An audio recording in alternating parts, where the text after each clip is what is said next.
a good time to be a lady right now, especially in the music industry. And we're watching so many women break barriers and really take control of their music careers, and I love it. And so where do you think women are right now in the industry, in your opinion?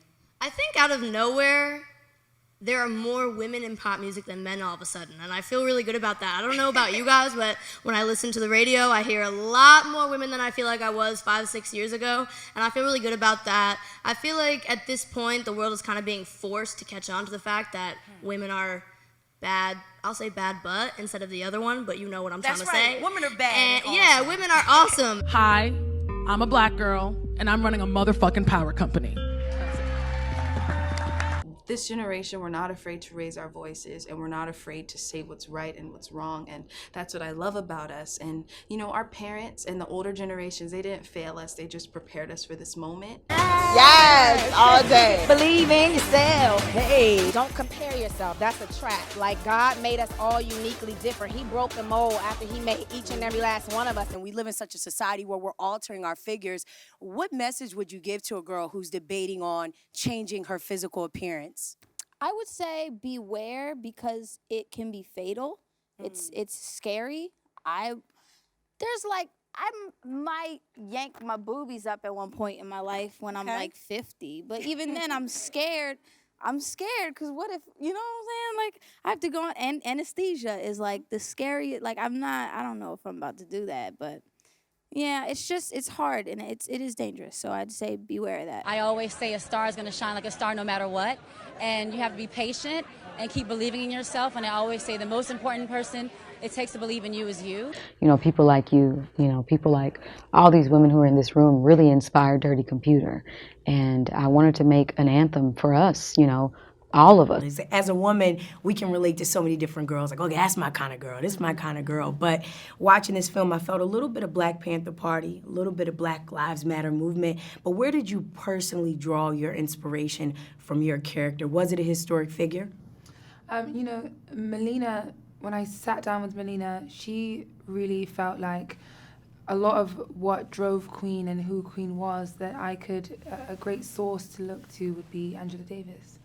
So I did, read her autobiography and read books and just kind of like look at her, especially because it's so interesting when you can have a real person who can just inspire you. It's not as daunting as when you're like playing a real person, but when you can just draw elements of like this person actually speaking about their experience, and she speaks about her experience being on the run from the law, when she was a political prisoner, and then her incarceration that followed that. So it just gave me some like real energy and emotions that I could kind of tap into.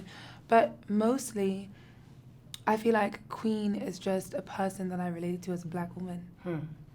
And it just felt like it wasn't difficult to kind of make her real in that sense, because she was real to me, and I felt like there was so much about her that I understood already, and there was so much about her even that I saw in the women that I was working with, in Melina and Lena, so it was really a mixture of all those things. What made you want to create this film? Definitely the lack of young Black girls that are on TV and film. Growing up, I didn't have any inspirations growing up, and I think now that I get to create and inspire more young Black girls to continue doing what they love and reach for the stars. Now we're in a time, whether it's television or music, women are kind of feeling liberated, and they have a certain freedom of speech. Do you feel that free in your songs? I do. I feel free myself. I feel like I'm quite confident in what I believe in, and I've been very vocal about the stuff I believe in. Like, I'm a strong feminist. All those values are really who I am. And it's interesting because artists these days and fans, like, they want to know more than just the music. Absolutely. And they want to know who the person is. And I feel like my fans and I, we're definitely on the same page. Cool young women are speaking up, and I live for that.